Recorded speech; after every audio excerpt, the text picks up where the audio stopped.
Nous repartons de Durango vers Monument Valley. En passant, nous arrêterons au Four Corners, le parc de Natural Bridge, et arriverons à Monument Valley. Four Corners, c'est le seul endroit en Amérique où 4 États se rejoignent. Ici, nous avons les pieds sur les 4 États. Le Nouveau-Mexique, l'Arizona, l'Utah et le Colorado.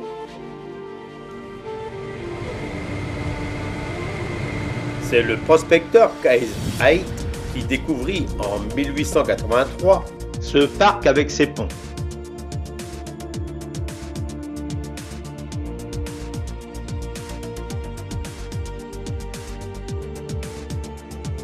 Cette arche s'appelle Sipapu, le trou par lequel les ancêtres émergent des ténèbres.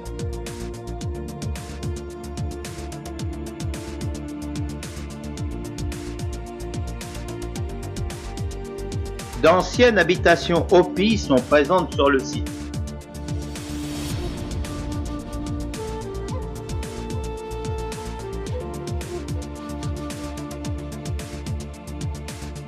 Un peu plus loin, Kashina, qui est le nom des poupées Hopi, se mérite 2,3 km aller-retour sous un soleil accablant.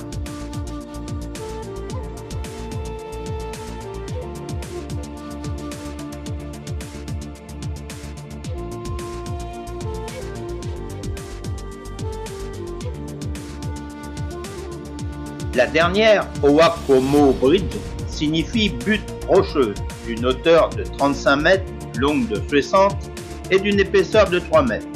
C'est la plus ancienne du parc. La route qui mène à Mexican Hat offre des paysages spectaculaires. La vallée of the God se faufile entre les formations qui s'apparentent à celles de Monument Valley.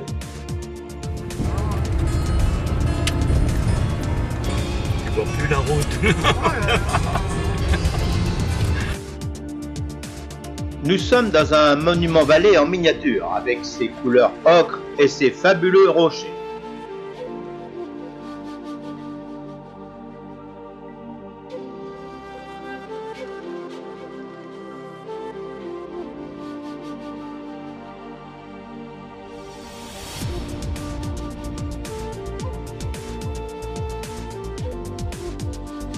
À côté de Mexican Hat, un point de vue splendide sur les méandres de la San Juan River. Canyon profond de 300 mètres taillé dans un paysage noir et dénudé. Les méandres sont tellement resserrés à cet endroit que la rivière s'enroule sur 10 km.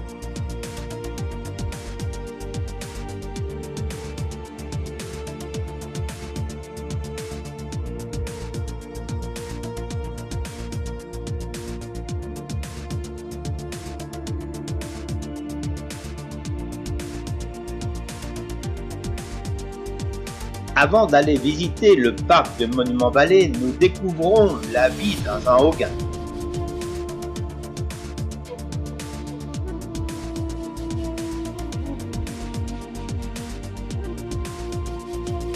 Filage de la laine, confection de tapis,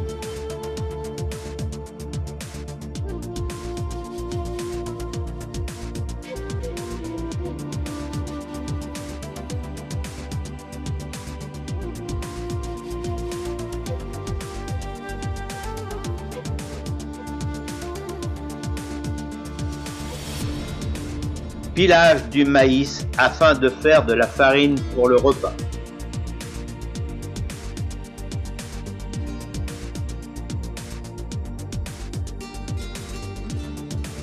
Après ce léger aperçu de la vie des Navajos, nous découvrons leur territoire.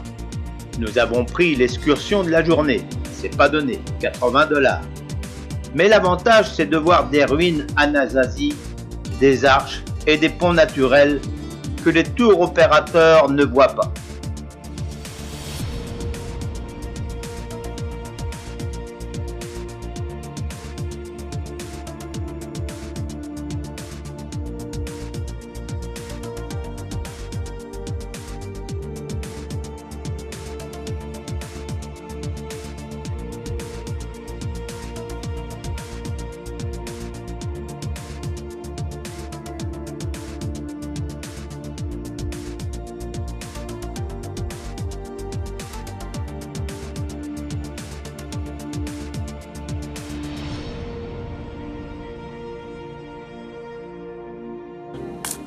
Et puis le midi, le guide Navarro prépare le repas. Un repas léger, un hot dog. Steak haché grillé, fromage, salade et boisson bien sûr. Mais pas de bière, car l'alcool est interdit chez les Indiens.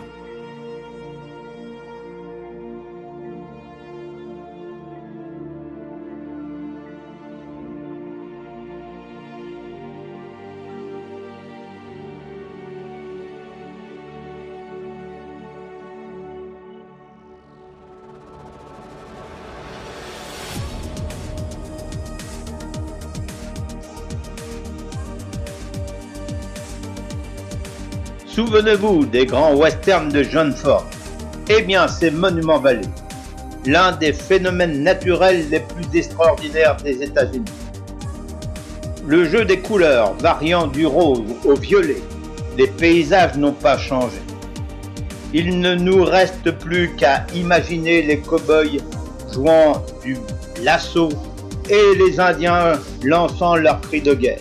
Ah, ces grands westerns avec au premier plan le héros à cheval, au fond d'étonnants pitons de roches rouges qui atteignent parfois 300 à 400 mètres.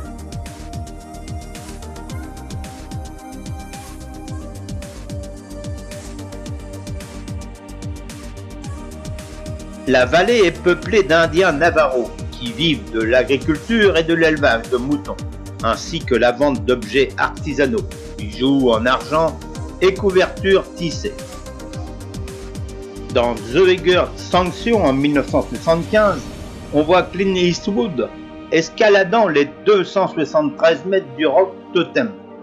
Il est d'ailleurs un des seuls hommes à avoir escaladé ce roc jusqu'au sommet.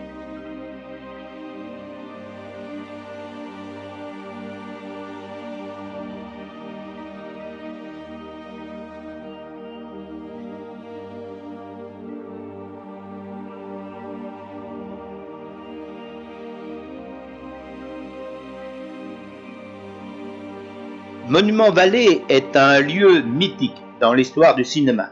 Et c'est grâce à John Ford que tous ces pitons rocheux ocre rouge dressés sur un immense plateau ont fait le tour du monde.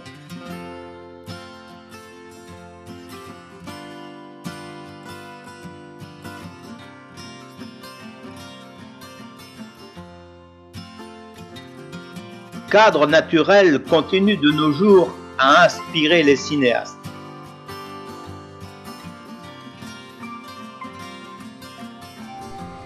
Quittons Monument Valley en direction du canyon de Shelly et du parc de la forêt pétrifiée. Le canyon de Shelly est une superbe faille taillée au poignard dans une plaine désertique. On saisit bien l'érosion des roches, comment le lit de la rivière s'est creusé, comment la vie des hommes a pu s'organiser dans cette curieuse vallée.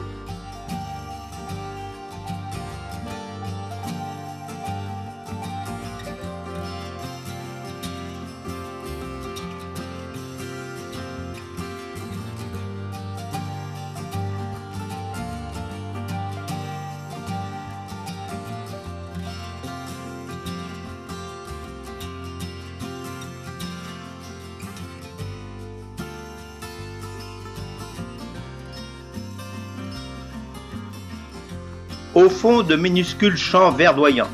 En effet, à la différence des autres canyons, celui-ci est habité depuis des millénaires.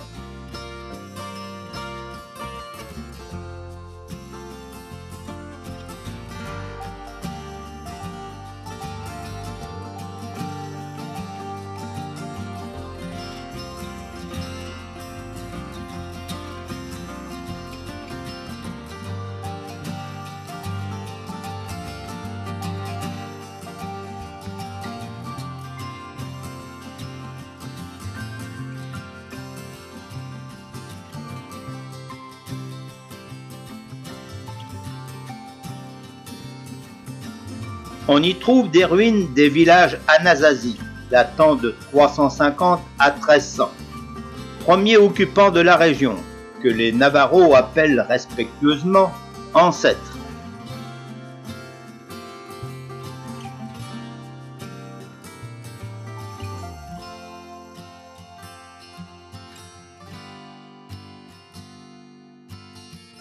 C'est ici que l'infâme Kit Carson gagna en 1864 la bataille finale contre les Navarros, après les avoir affamés.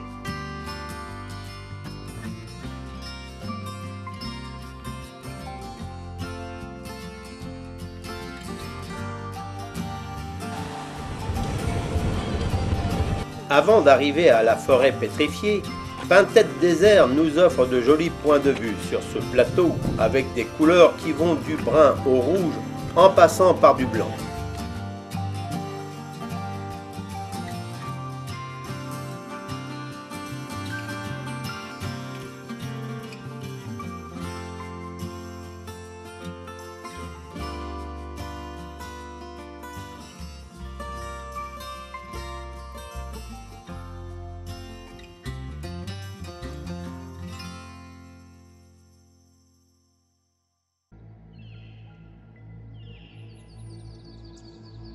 Avec la fascinante balade de Blue Mesa, 1,6 km seulement, on aborde la partie sud du parc, pleinement consacrée à la forêt pétrifiée, l'une des plus grandes au monde. On y découvre de nombreux troncs d'arbres pétrifiés, dans un paysage lunaire composé de roches volcaniques.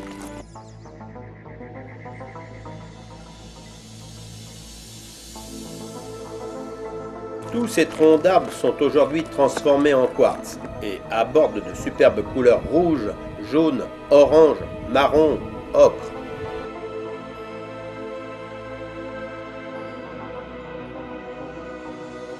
C'est un processus d'infiltration de silice contenu dans les eaux il y a 225 millions d'années qui en est à l'origine.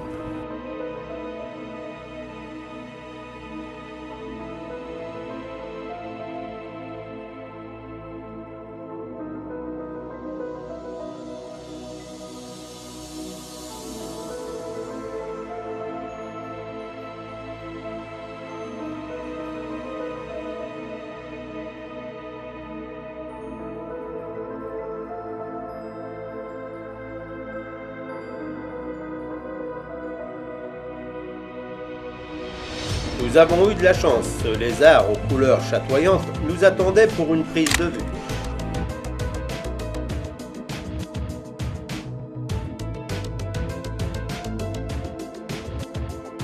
On peut ici mesurer le diamètre que ces arbres avaient avant d'être pétrifiés.